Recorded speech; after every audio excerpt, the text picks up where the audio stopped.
રાજપીપળા ખાતે હરિસિદ્ધિ માતાના મંદિર સામે નગરપાલિકા દ્વારા ફૂલહાર, નાળિયેર, અગરબત્તી જેવી વસ્તુઓ વેચતા લોકોની લારીઓ અને ગલ્લાની તોડફોડ કરીને તેને હટાવી દેવામાં આવી હતી। આ ઘટનાની જાણ થતાં આમ આદમી પાર્ટીના ડેડિયાપાડાના ધારાસભ્ય ચેતર વસાવાએ પહોંચી પીડિત લોકોની વાત જાણી અને તમામ લોકોને સાથે રાખીને તંત્ર સમક્ષ રજૂઆત કરી અને ત્યારબાદ ધારાસભ્ય ચેતર વસાવાએ મીડિયા સમક્ષ પોતાની વાત રજૂ કરતા જણાવ્યું હતું કે હરિસિદ્ધિ માતાજીના મંદિર સામે ફૂલહાર, નાળિયેર, અગરબત્તી જેવી વસ્તુઓ વેચતા લોકોની લારીઓ અને ગલ્લાની તોડફોડ કરીને તેને હટાવી દેવામાં આવ્યા તો માલ સામાન જમા કરી લેવામાં આવ્યો હતો। આ મુદ્દા પર આજે અમે અસરગ્રસ્તોની સાથે મળીને તંત્ર સમક્ષ રજૂઆત કરવા માટે આવ્યા હતા। અમે જણાવ્યું કે વર્ષોથી આ લોકો મંદિર સામે પોતાનો ધંધો રોજગાર ચલાવે છે, માટે આ તમામ લોકોને મંદિર સામે પોતાના લારી ગલ્લા મૂકવા દેવામાં આવે તેવી અમારી માંગણી છે।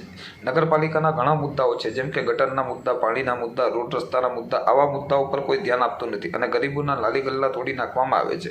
સત્તાધીશોએ અમને વિશ્વાસ અપાવ્યો છે કે ગુરુવાર સુધીમાં તમામ લોકોનું કામ રાબેતા મુજબ ચાલુ થઈ જશે।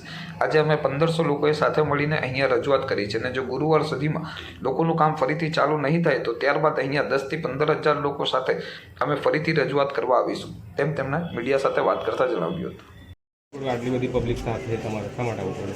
રાજપીપળા નગરપાલિકા દ્વારા રાજપીપળા ખાતેના હરસિદ્ધિ માતાજીના મંદિરની સામે જે ફૂલની અને બીજી લારી ગલ્લાઓની નાસ્તાની બધી દુકાનો હતી એને નગરપાલિકા દ્વારા તોડી પાડી એમને હટાવી દેવામાં આવ્યા છે। ત્યારે અમે એ અસરગ્રસ્તો સાથે અહીંયા રજૂઆત કરવા માટે આવ્યા છે કે છેલ્લા 15 થી 20 વર્ષથી એ લોકો ત્યાં ધંધો કરે છે, કોઈ પણ ટ્રાફિકને અડચણરૂપ બનતા નથી અને ત્યાં વ્યવસ્થા બધી જળવાય એ રીતના શાંતિથી એ લોકો ધંધો કરે છે। કોઈના પર ખોટી રીતે વધારે પૈસા પડાવી લેતી હોય, કોઈ હસી મજાક થતી હોય, કોઈની છેડતી થતી હોય કે 2 નંબરના ધંધા ચાલતો હોય એવી કોઈ પણ બનાવ આજ દિન સુધી બન્યો નથી। માતાજીના મંદિર સામે રહીને એ પોતાનો જીવન નિર્વાહ માટેનો રોજગારીનો ધંધો કરે છે। ત્યારે અમારી રજૂઆત છે કે દેશમાં બધા જ મંદિરોની સામે આવી ફૂલહારની કે આવી અગરબત્તીની, નારિયેળની કે આવી નાસ્તાની કે ચાની લારીઓ હોય છે। અહીંયા પણ કોઈ જાતનું કોઈને નડતરરૂપ બન્યું નથી। ત્યારે એમની લારી, એમનો સામાન નગરપાલિકા દ્વારા એમને ફરી આપી દેવામાં આવે અને ત્યાં ફરી આપી દેવામાં આવે અને ત્યાં રાબેતા મુજબ ચાલુ થાય અમારી માગણી હતી। ત્યારે આઈએસ સીઓ મેડમ છે એમની સાથે મુલાકાત કરી અને એમણે અમને કીધું છે કે 3 દિવસની અંદર ત્યાં પાટા પાડવાના છે, પ્રિન્ટિંગ કરવાનું છે, એ કામ પતી જાય પછી ગુરુવારથી તમે બધા મૂકી દેજો એવી એમની બાહેધરી આપી છે અને એમની બાહેધરીને ધ્યાને રાખીને અમે અહીંથી અમારી રજૂઆતને લઈને જઈએ છીએ। આમ રાજપીપળા નગરપાલિકામાં અનેક પ્રશ્નો છે। દબાણોની વાત કરીએ તો અહીંયા જેટલા નાળા હતા, કોતળ હતા, ખાડી હતા, બધા આસો હતી, બધી પૂરીને મોટા મોટા શોપિંગ મોલ બનાવી દેવામાં આવ્યા છે, મોટા મોટા આવાસો બનાવી દેવામાં આવ્યા છે। ત્યારે નગરપાલિકા ત્યાં કોઈને તોડવા જતી નથી। અહીંયા બજારમાં પણ જ્યાંથી બસો નીકળતી હતી એ બસો અહીંયાથી બસ સીધી નીકળતી હતી, એક રસ્તો આજે એટલો 4 વ્હીલ કાઢવામાં તકલીફ પડે છે। આ બીજા બધી જ બાજુથી દબાણો એટલા બધા છે। સાથે સાથે રાજા રજવાડાના સમયથી નરસિંહ ટેકરી અને માછીવાડના લોકોને ત્યાં એમની બાગની જમીન લેવામાં આવી બાગ બનાવવા માટે અને એમની બીજી જગ્યા આપવામાં આવી છે। ત્યારે આજે 50 થી 60 વર્ષ થયા પણ આજે પણ એ લોકોના ઘરવેરાની રસીદ કે પ્રોપર્ટી કાર્ડ નીકળતા નથી। ત્યારે 4/10/1977માં આ જ નગરપાલિકાએ ઠરાવ કર્યો છે, 139નો ઠરાવ પોતે કર્યો છે, છતાં આજ દિન સુધી નામે થતું નથી। તો એ લોકોનું પણ નામે થાય, આવનારા દિવસોમાં એને પણ બધા લાભો મળે એ પણ અમે આજે સીઓ મેડમને રજૂઆત કરી છે। આવનારા દિવસોમાં આ પરિવારોને ન્યાય માટે જ અમે આવ્યા હતા, પણ આવનારા દિવસોમાં ન્યાય નહીં મળશે તો આજે 1500 હતા, આવનારા દિવસોમાં 15000 લોકો પણ અહીંયા ભેગા થશે। એની સંપૂર્ણ જવાબદારી આ સત્તાધીશોની રહેશે। આવનાર પાલિકાની ચૂંટણીમાં આમ આદમી પાર્ટી નગરપાલિકા લડવાની છે। ચૂંટણી તો મને લાગે છે હજુ 2-3 વર્ષ આ નગરપાલિકાની વાર છે, એક વર્ષ પણ અહીંના બહેનોની રજૂઆત અમારી સમક્ષ આવી હતી આજથી 5 દિવસ પહેલા, એટલે એમને ન્યાય મળે એ હેતુ સાથે અમે અહીંયા આવ્યા છે। ચૂંટણીઓ જે તે વખતે જ્યારે આવશે ત્યારે એ નક્કી થશે, પણ આજે આ બહેનોને ન્યાય મળે એ ઉદ્દેશ સાથે જ અમે અહીંયા આવ્યા છીએ।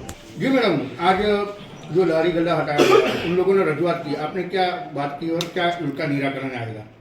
हमारा प्लान शुरू से यही है कि हम उस जगह को बस व्यवस्थित करना चाह रहे हैं। वहाँ पे कचरे का भी बहुत प्रावधान रहता है अभी और वहाँ पे पार्किंग की भी ठीक से व्यवस्था नहीं है, बैठने की जगह नहीं है लोगों के लिए।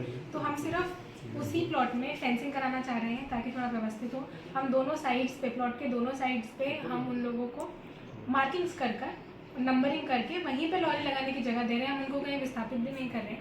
वहीं पे हम एक बार उसका पेंट का मार्किंग वगैरह हो जाए, उसके बाद हम उनको वहीं पे जगह देने वाले हैं। यही हमारा प्लान है, यही मैंने उन्हें कन्वे किया। अच्छा, दुकानों वालों को भी नोटिस दिया आपने?